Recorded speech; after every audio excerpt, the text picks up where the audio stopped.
প্রিয় দর্শক আসসালামু আলাইকুম। তো দর্শক যাকে দেখতে পাচ্ছেন তার নাম হচ্ছে নাজমা। নাজমার বিয়ে শাদী হয়নি। নাজমা ইউটিউবে এসেছে বিয়ে শাদীর জন্য।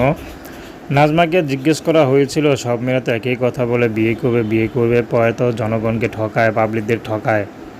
তো নাজমা একটি কথা বলল, আমি কাউকে ঠকাতে আসিনি, আসলে আমি নিজে সারা জীবন ঠকেছি।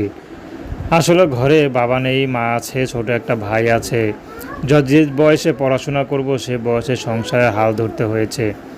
তো বর্তমানে নাজমা একটি শাড়ির প্রিন্ট যে কাজ করে, শাড়িতে বিভিন্ন এক কালারের শাড়ির প্রিন্ট ব্লক এইসব কাজ করে, সেখান থেকে যা পায় তা দিয়ে সংসার চলে।